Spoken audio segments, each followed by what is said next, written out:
Bismillahirrahmanirrahim. So in the last class, we have talked about the basic understanding of the Z transform, and I believe that you have already know about the detail of the Z transform. For representing the Z transform, obviously, we need two things. One is a mathematical expression by which you can understand or you can plot the pole zero location. And the second thing is we need the ROC. That means the region of convergence.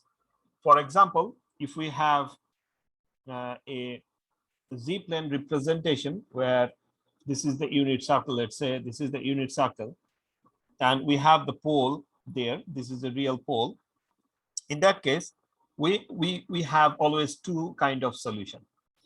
Let me draw one circle for this pole. We have two solutions. One is for the exterior that shows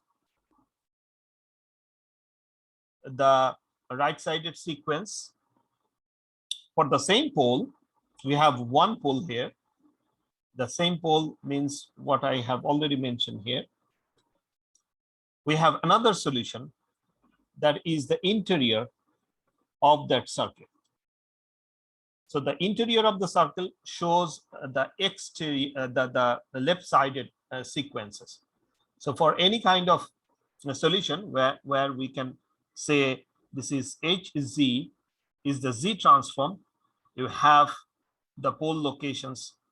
We are mentioning the pole location. Let's say 1 minus alpha to the alpha into Z to the power minus 1. In that case, we find that the pole location is at the alpha. You can write it like this: Z divided by Z minus alpha, where the zero location is at 0 and the pole location is at alpha, where alpha can be mentioned here. Now we have two solutions. One could be right-sided and another could be left-sided. In case of right-sided sequence, the Hn would be like alpha to the power n and un. For the left-sided sequence, it would be Hn, our sequence would be minus alpha to the power to the power to the power n u minus n minus 1. So I believe that you understand those points very clearly, where this is a right-sided sequences and this is a left-sided sequences. Whereas we have a single solution from the pole zero perspective, but from the sequence perspective, we have two solutions. One is left-sided and another one is the right-sided. So this shows that we need to show both mathematical expression as well as the ROC by this time domain sequence, or by representing the exterior or the interior of that system. So that is the fundamental idea of the representing of the Z transform. From the Z transform, we can also draw the magnitude response. We have shown it in the last class. And we can also represent the phase response from the Z transform. Today, we'll start the very basic understanding or the basic design policy of the filter. I have actually gone through this lecture during the bachelor study or the bachelor students. So I will just go a little bit faster. Whenever you found something difficult or need more explanation, just pause me by raising the hand and by asking the question. So whenever we are talking about the filter design, mostly what we are targeting two things. We need to consider two things. One is the magnitude plot or the magnitude response of the system, not the signal. So magnitude response of the system. So what is the system? Let's say Hz is our system, or H omega is our system, or Hn is our system. which is known as the impulse response. So today's lecture, I would like to build the step-by-step sequences, what we need to do to understand the filter. This is definitely always very important to know the hypothesis. So step number one, we need to design a system, or we need to find a system and need to check it, the magnitude response of that system, or you can say the magnitude response of that system, as well as the phase of that system. And then we can analyze this magnitude as well as the phase. From there, we can improve our system. Again, we can come back to our system and we have the opportunity to improve your system so that your targeted magnitude response and the phase response you can achieve. That is our goal.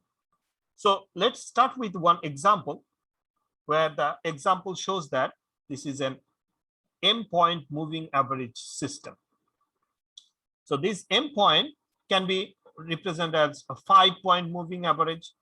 It can be 3-point moving average, so any value. And how that can be represented from the system point of view, you have the values, inputs from 0 to m-1 and making the average of that. So this is very simple.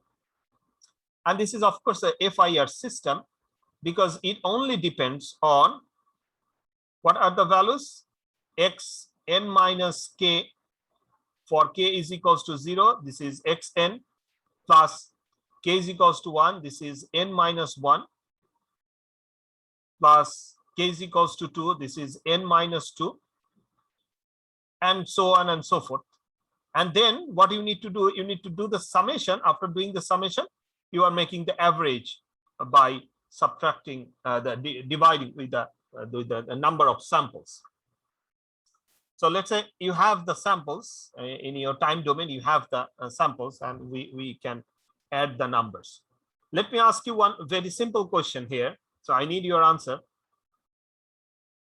If this is the present sample, if this green circle xn is the present sample, xn minus 1 is the past sample or the future sample? Xn minus 1. Future. Could you please repeat? Future sample.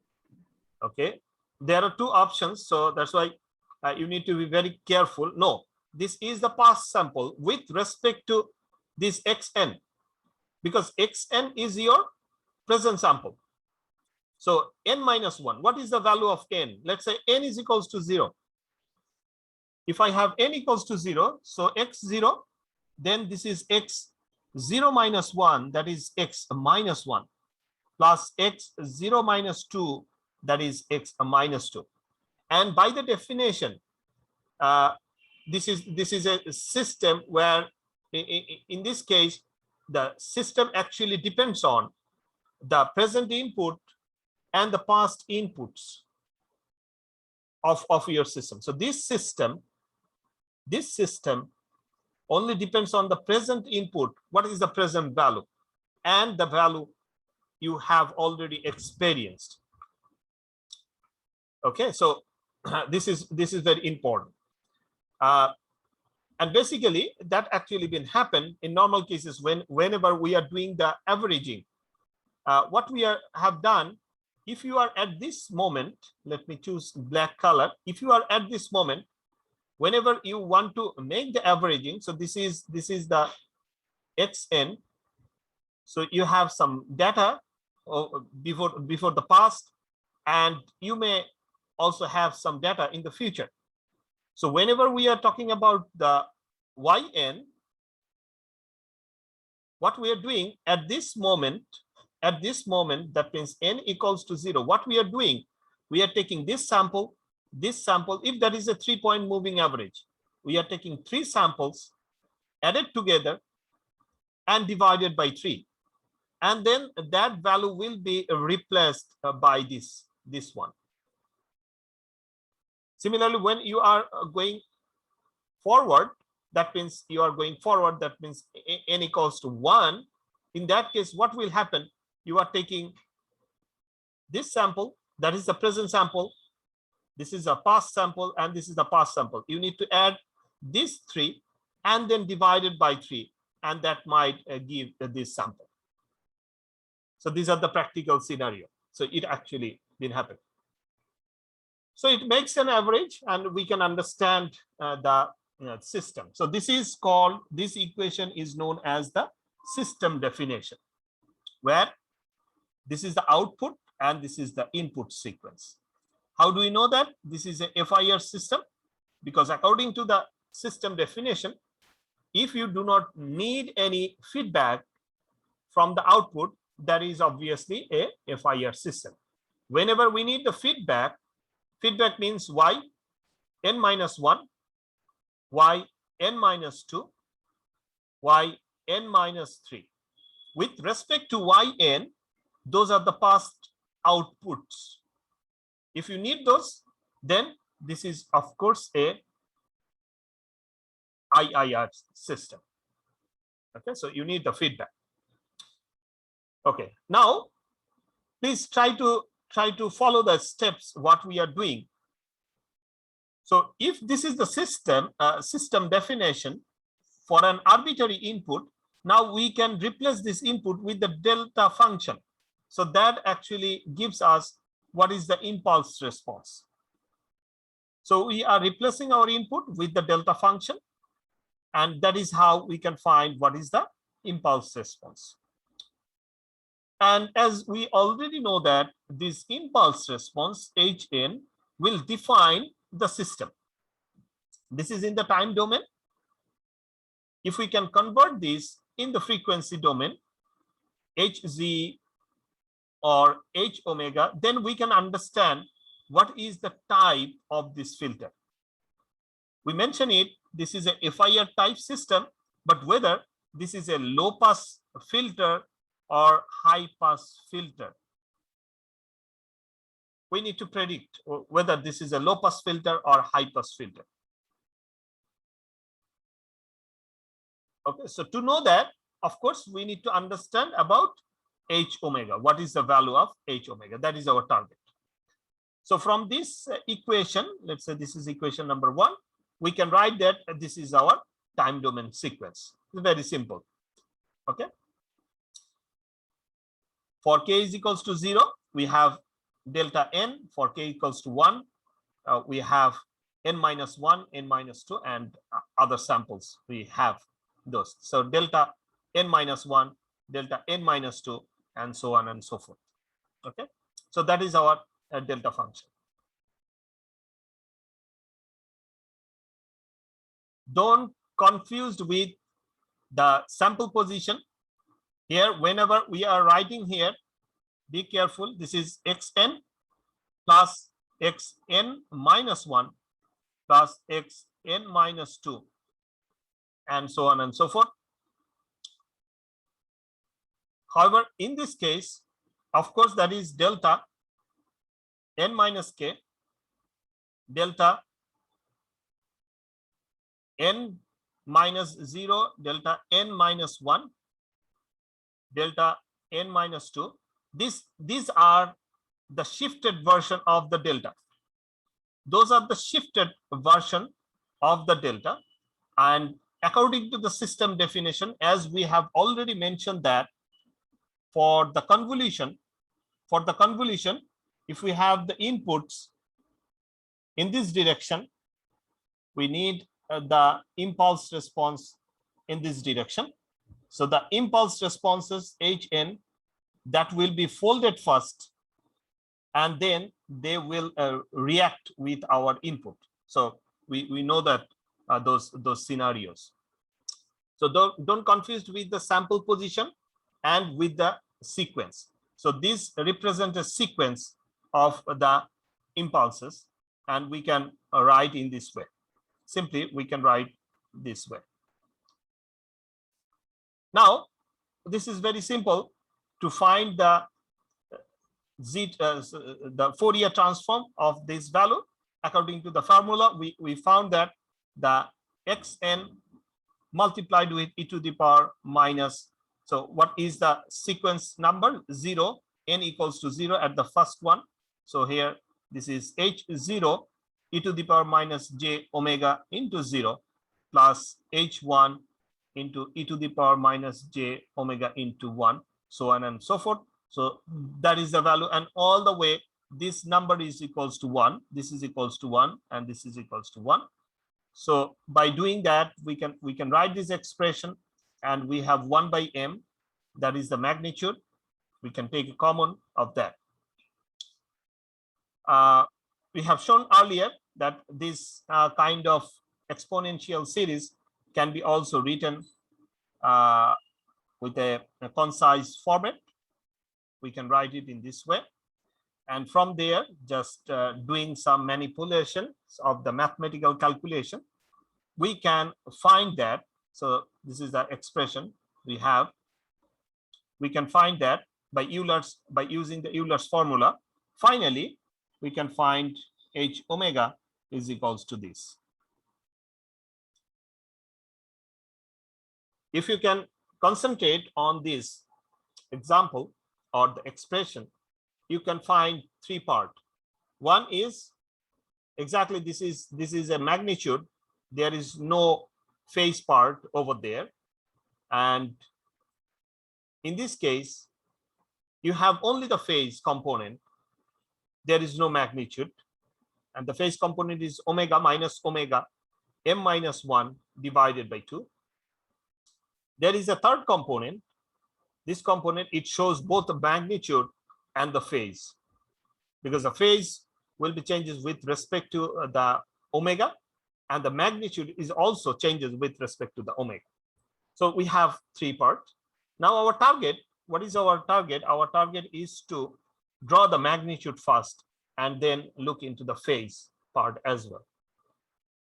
So keeping this equation in mind, what we can do, we are just targeting the magnitude part. So we can neglect the phase part. And from there, what is the magnitude part? So this is the magnitude part. So we'll take this as a magnitude. So this is the magnitude we have. So if we try to draw the magnitude, what we can find, for omega equals to 0, this gives 0 and this gives 0. So that's why we can go for the L'Hopital's rule. And from there, we can find that sine theta is very small. So sine theta is equals to theta over theta. So that gives the value is equals to 1. So at omega equals to 0, we have 1.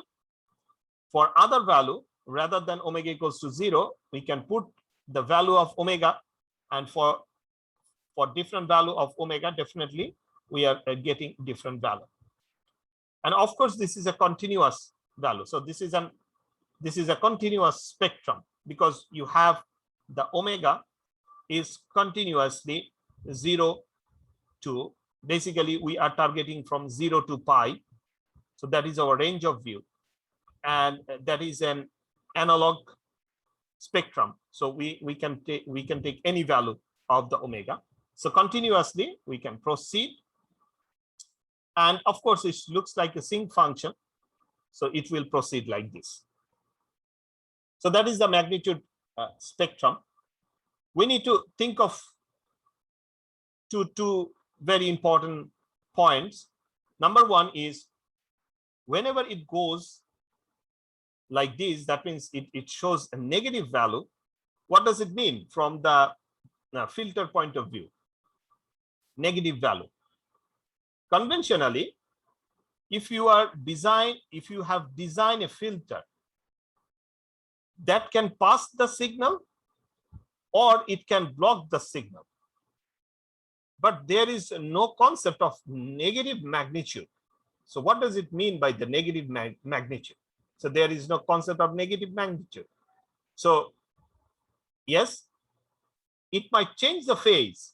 It might change the phase, but eventually that frequency component, whatever the frequency component here at this moment, the amplitude would be like this, whatever the amplitude, let's say the amplitude is A1, there is no question about negative A1. It should be equals to A1, positive A1.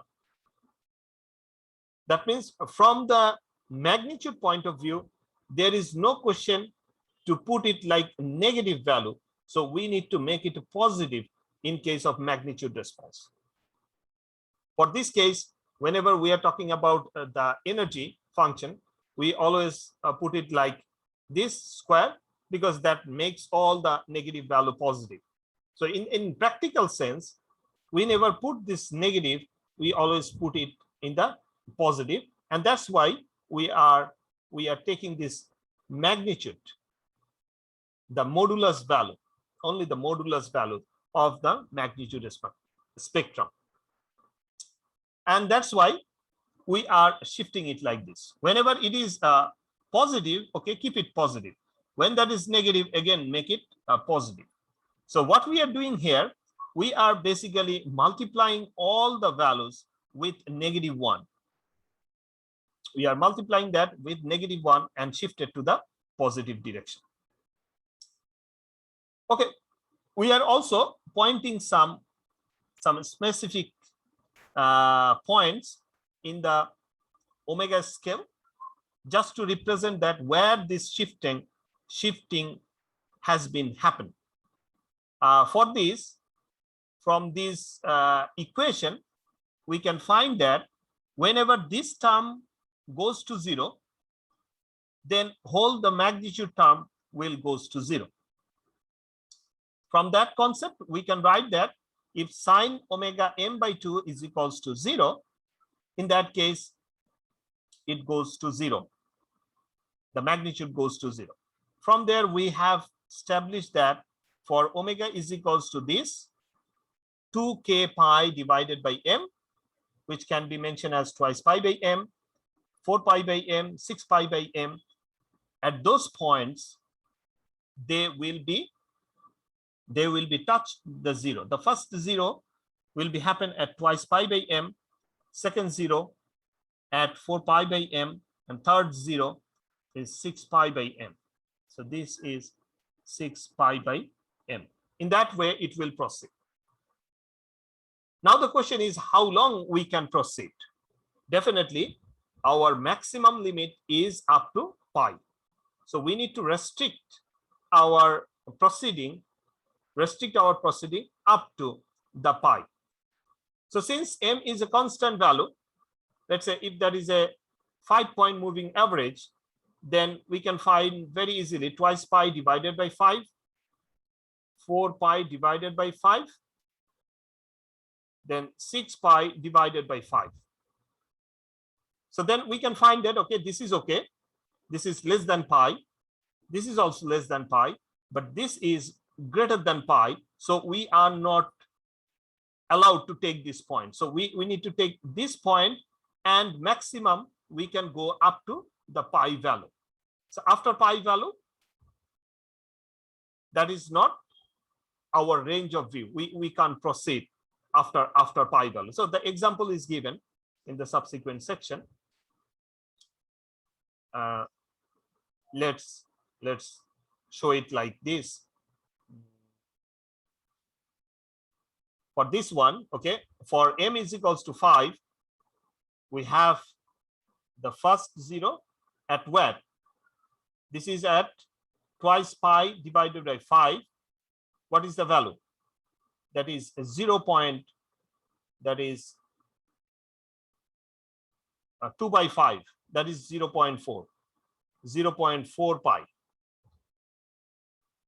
And this scale is with respect to omega divided by pi. So every value is divided by pi, and conventionally you can find this scaling in the research papers.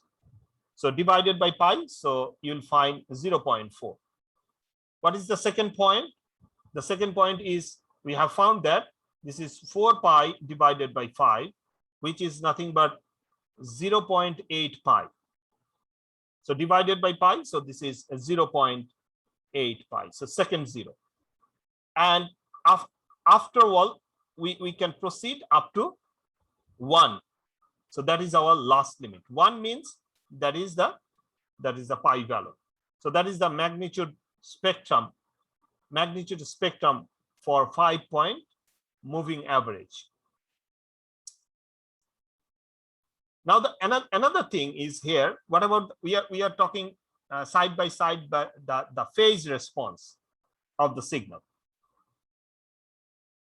What is the phase response of that signal? So from the equation, we have found that if we can go back to our equation, we can find that this is our phase component, where the phase h omega can be written as minus omega m minus 1 divided by 2.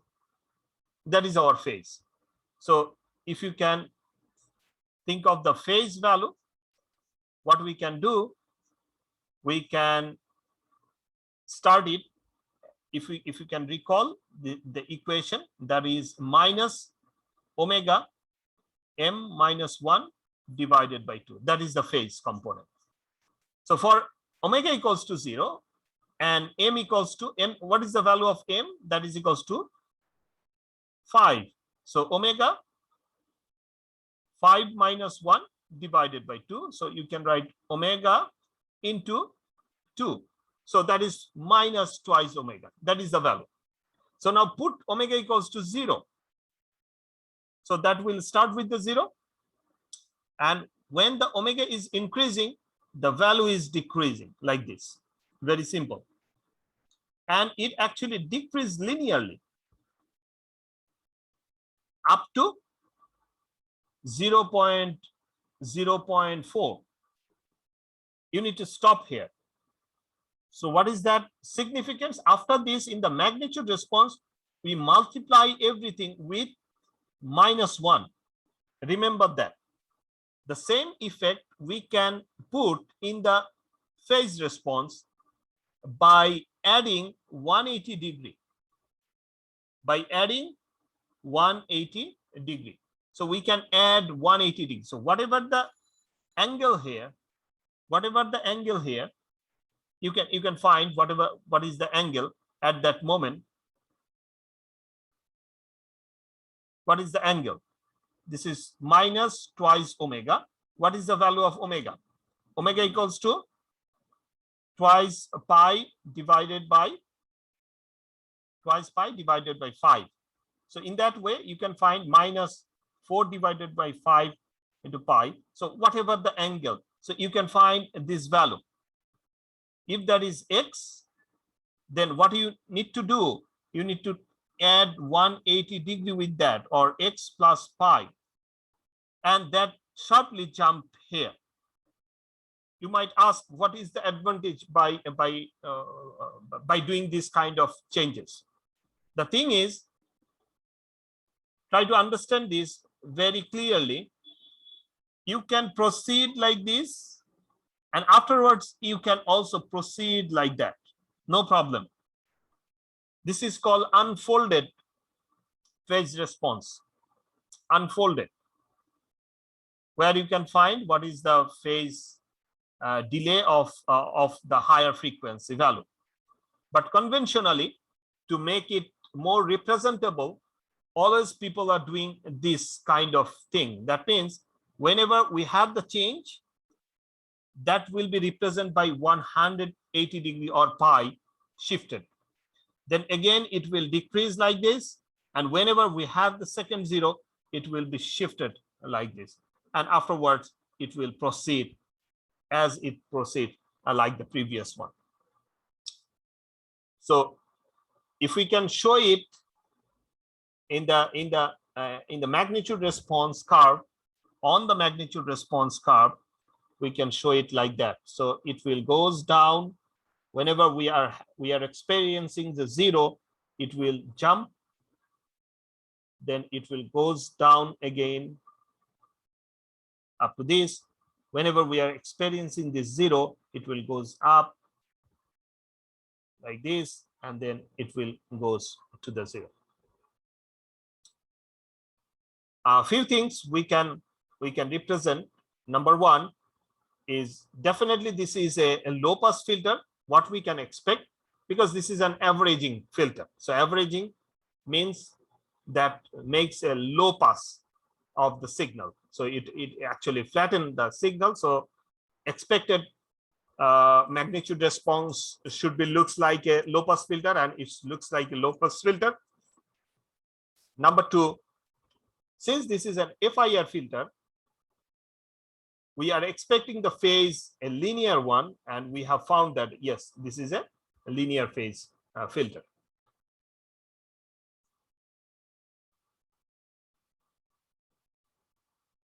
Okay.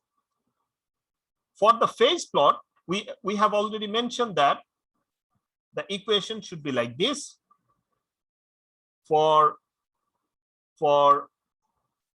unfolded representation, for the unfolded representation, the phase is like minus omega m minus 1 divided by 2.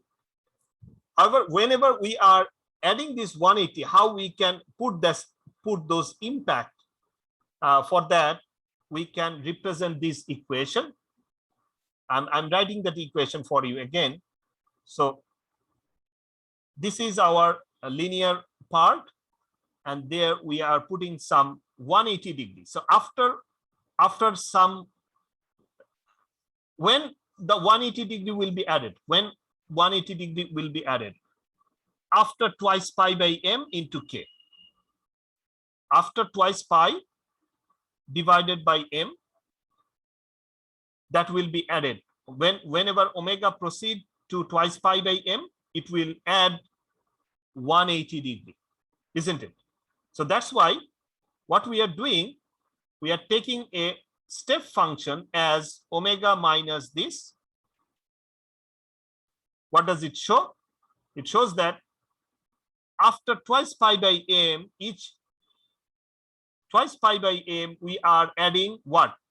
Pi degree. So we are adding 180 degree with our conventional angle. This is linear, and added pi 180 degree after twice pi by m. That is the meaning.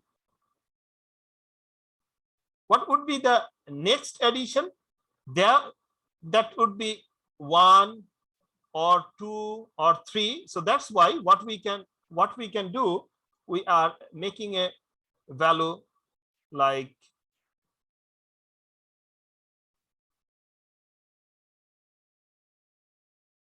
into k, because when k is equals to 1, that is twice pi by m. When k is equals to 2, this is 4 pi by m, as we are expecting.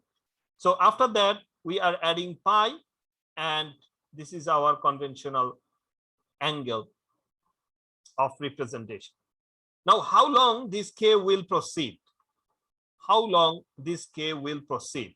That's why we are putting a value k, summation k is equals to, definitely the k should be actually start with 1. You can put this is equals to 1 to m divided by 2 and the lower value. So that is m divided by 2, the lower value. What does it mean? For m equals to 5 divided by 2, the lower value, this is equals to 2.5, the lower value, that is equals to 2. That is equals to 2. Practically, what does it mean? This 2, in this case, this is twice pi by, at this point, this is twice pi divided by 5. At this point, this is 4 pi divided by 5. And that's it. You can say here the value of k is equals to 1. And in this case, twice pi divided by 5 into 2, the k is equals to 2. And that's it. Afterwards, you do not need to proceed with the value of k.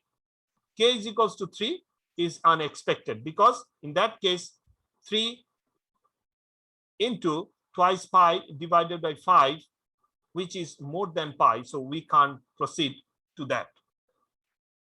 So again, for the clarification, I can write this equation. Our linear part is minus omega m minus 1 divided by 2. Then we need to add what? Pi. where we need to add pi. We can represent it where we can add after twice pi divided by m. To make it in general, we can put a k, where k is equals to from 1 to m divided by 2, the lower value. That is the expression. Okay. So if I draw this part, how can I draw this part? Let's think about this. You can you draw un? Yes, you can draw that un. What is un? That is the step function. Okay. So can you draw un minus 1? Yes, you can draw that. That is a shifted version of the un. Now if I try to draw u omega minus twice pi by 5, what does it mean? That is a shifted version of un, and whenever I'm putting it with some value k, where k is equals to 1, 2, 3, so that shows that after k, sorry, not after k, after twice pi. So at this moment, this is twice pi by 5. At this moment, we are adding what? Pi. So this is our pi.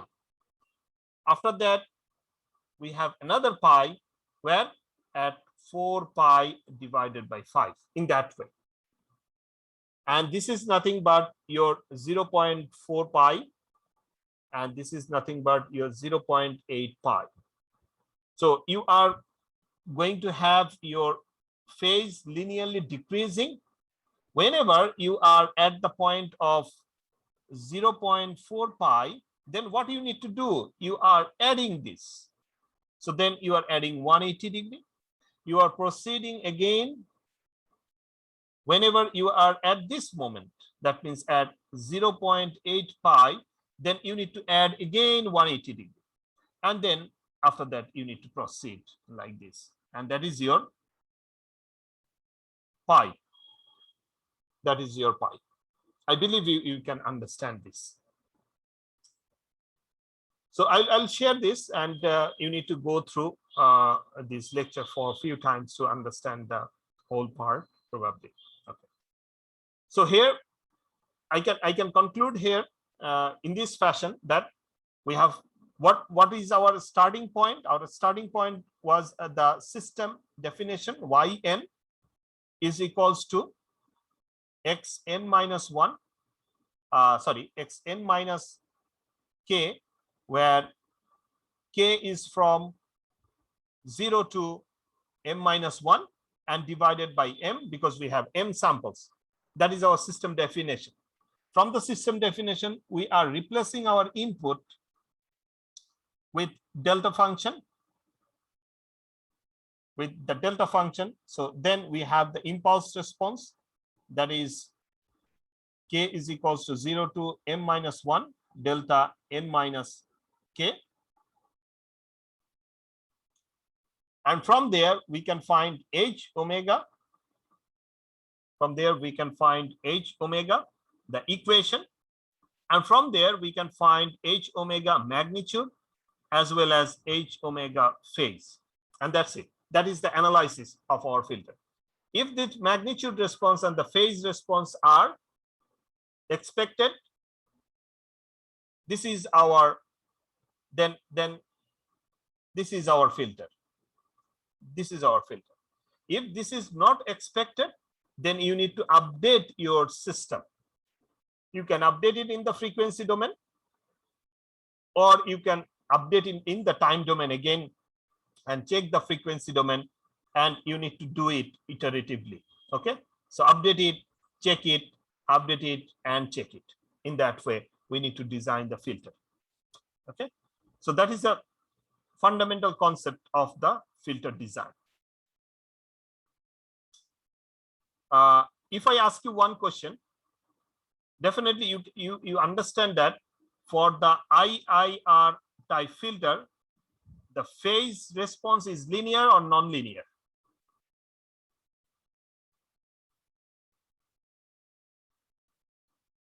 Non-linear, sir. Okay. And what is the problem of having non-linear phase? Sir, we cannot retrieve back the original signal.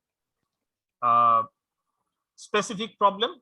Where is the problem? And Like, sir, if the phase is here, then if there is a time delay is something specific, then we can know that the within adding the specific time, we can retrieve back the original signal. But if the phase is non-linear, in that case we cannot know the amount of delay, exact amount. yeah, very good answer. So we'll talk about this linearity and non-linearity whenever we'll go through the all-pass filter, and we need to talk detail about that linearity and non-linearity. By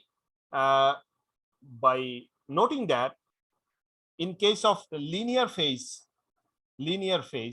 filter, that is for FIR filter, you can retrieve the original signal exactly after filtering, because you are taking a bunch of the signal.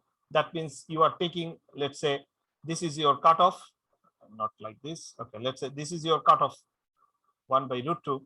So you want to take all the signals inside this band.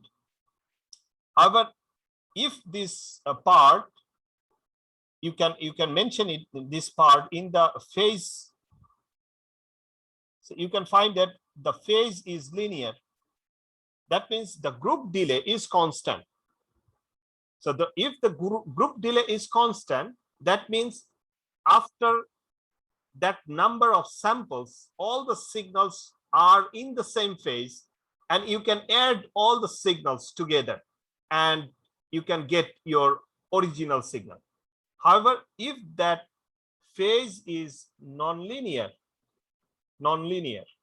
so this is non-linear, in that case you can't find that what is the specific delay, phase delay of each and every signals, and what would be the expected delay for reconstructing your original signal back. That is a problem. So we'll show that with example, then you can understand the things eventually. Okay, for the filter, this is very simple to understand. Always we are defining the filter like this. Mostly whenever we try to design a filter, we need to define this value. That means the gain in the passband, the minimum gain in the passband, maximum gain in the stop band, cutoff frequency, and sometimes the transition band region. So you need to starting point of the stop band frequency. So in many cases we are not defining, we can also define the order of the filter as well. We can there are different processes where you can put the order, or sometimes the order will be built based on those parameters, those 4 parameters.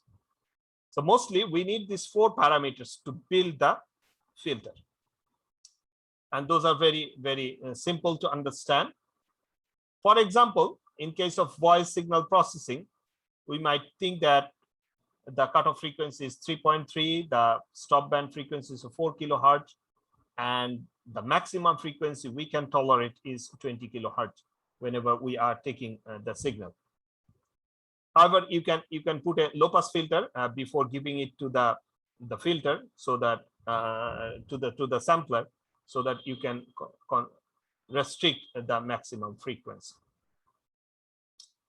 Okay, with a very simple example, we want to construct our idea, our fundamental idea from the time domain perspective. Okay, we can start it with a very simple example, then we can move to the complex one. Let's say we have this kind of signal, And from there, you can find that in the frequency domain, if you move to the frequency domain, you can say that you have two signals only, where the magnitude is A and magnitude is B, and this is omega 1 and this is omega 2. And it's very simple. That makes a complex signal. So we have two sinusoidal signals, two frequency component. That is our signal. Now we want to pass the omega 1 and we want to reject or block omega 2. That is our task. If that is so, how we can do that? How we can design our filter? By knowing the time domain sequence. Try to understand that if xn is given, that is fine. If xn is an arbitrary signal means you do not know how many frequency components are there. Definitely, what do you need to do? You need to go for the x omega first. From there, you can find what are the frequency component. You might find that, okay, you have two frequency component, or you might find that you have an infinite number of frequency component, a huge number of frequency component like this. It might be the spectrum of your input signal. In this case, what we are assuming that the x omega has only two different frequency component, nothing else. But here in this case, we are assuming that it might happen that we have lot of frequency component. For example, voice signal, it is a continuous spectrum of the signal. From there, you can filter out which one you want to take and which one you can block. And here for this example, we might design our filter like this. It can also possible that we can design our filter like this, the band stop. Okay. You can also design like this, like a notch filter, band stop filter, like that. So in all three cases, you can achieve the goal of that target. Okay, but that is not always that you have a lot of flexibility. Okay. Okay. Before solving that problem or the hypothesis, establishing the hypothesis, we can establish another hypothesis here. For a LTI system, we can write it like this, that this is a convolution sum. This is an input and this is impulse response of the system. If we give an input as xn is equals to e to the power j omega n, why we are taking this kind of signal? What is this? This is the signal. In between, we have the purely sinusoidal signal. That's it. We have a pure sinusoidal signal with different amplitude. The amplitude is 1, and you can change the phase. Here, you can find the phase value as well. According to Euler's formula, you can write the equation and you understand what does it mean. As you also know that if this xn is a complex one, in that case, it might be x1n plus x2n plus x3n, and all other components are the part of e to the power j omega n. Only what will change is the coefficient. If I put a coefficient, that coefficient will be changes. Otherwise, according to the Fourier, any arbitrary signal is a combination of different sinusoidal signal with different coefficient value. So we can write in that way a1 x1n plus a2 x2n plus it can goes up to infinity, where each and every part, the small part of that one x1n, they are sinusoidal in nature. So what we can say, if we know or understand properly this sinusoidal signals behavior for the filter, then we can implement it for any sort of signal, whether the signal is a sinusoidal, whether that is a combination of two signals, let's say this is an addition of two sinusoidal, or that is an arbitrary signal. For any cases, it is of course a part of a exponential part of a sinusoidal signal. It actually been generated, this actually been generated with a exponential part, or you can say a pure sinusoidal signal. So that's why we choose this function as xn. Now for that one, if we put this xn over this, we can find this equation, and from there we can write this very easily. It is very interesting to understand that this part is nothing but the x omega, the Fourier transform of the impulse response, and multiplied with your input signal. It looks like that. So what we can write? We can write our yn is equals to the h omega multiplied with your input signal. That's it. Whenever the input signal is a sinusoidal signal. Now, if you have three sinusoidal signal, let's say you have three frequency component, what we can do, the impulse response is the impulse response, a single impulse response. Okay, so h omega, then e to the power j omega 1 n plus h omega e to the power j omega 2 n, and so on. So we can write in common h omega, taking a common of e to the power j omega 1 n plus e to the power j omega 2 n, and it will goes like that. So how many components we have? We have infinite, we may have infinite number of components, and it might also happen that you have a different coefficient. No problem with that. So we can generalize this equation. It is not for a particular problem. You can generalize this equation. So from this equation, what we can understand, if the omega value for this omega is equals to 0, whenever you have this input signal, but this omega is equals to 0, in that case, what will happen? It will makes the total system 0. The output gives 0. For example, I have written as this h omega e to the power j omega 1 n plus h omega e to the power j omega 2 n. In that case, this actually makes sense whenever this is omega 1 and this is omega 2, because this is that frequency and this is that frequency. Because in the frequency domain, if I draw the h omega spectrum, let's say the h omega spectrum looks like this, ideal low pass filter. This is omega c, where this is the value of omega 1 and this is the value of omega 2. So what is the value of omega? So whenever, if you want to make the multiplications of the whole spectrum with the e to the power j omega 1 n, in the e to the power j omega 1 n, you have only the omega 1 component.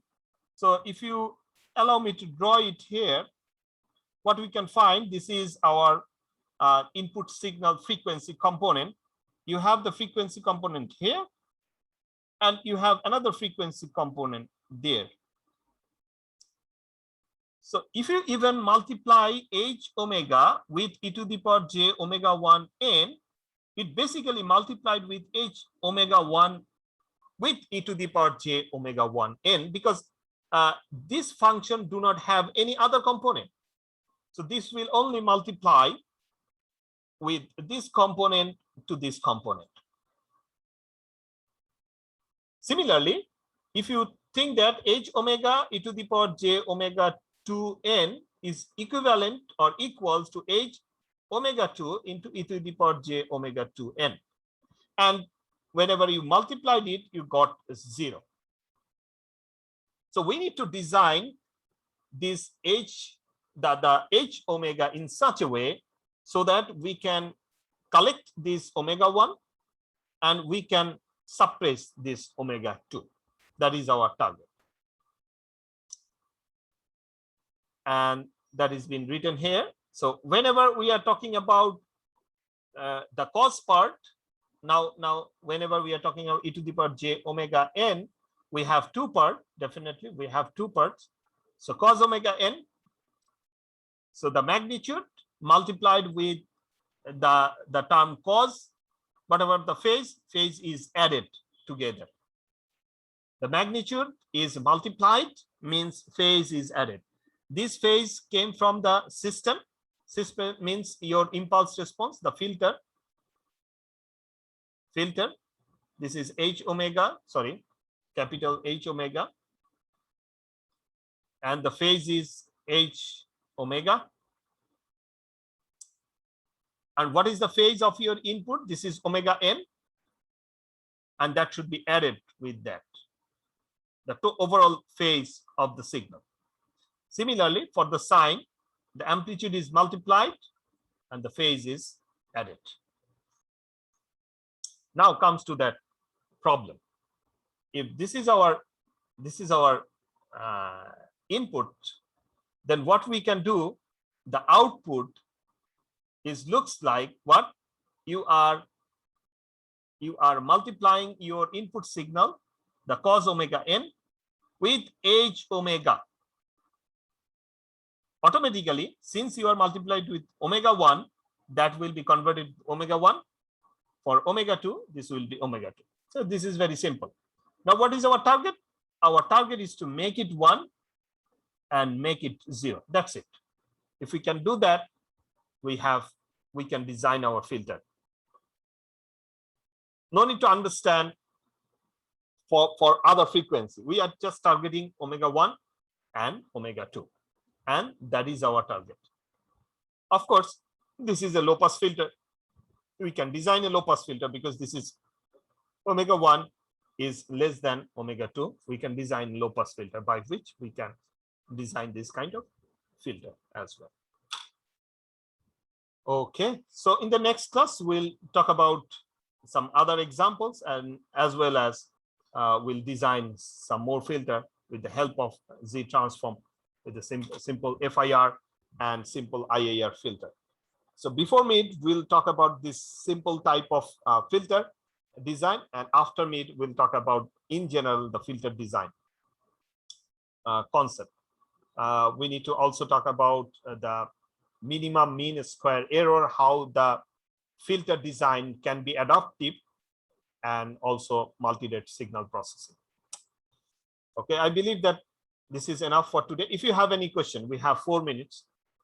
If you have any question from today's lecture or any part of the lectures we have already given here.